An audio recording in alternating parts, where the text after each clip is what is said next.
What's going on, guys? I always push my bike the first 4 miles of any journey. Saves on fuel. I'm just kidding. I like to make things hard on myself. Because if I'm not hard on me, everyone else will be. Oh no!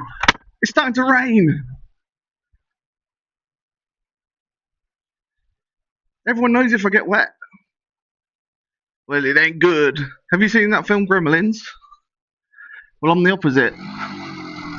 I start off with something really evil and actually turn really nice. It's not good for the street cred, which I don't have.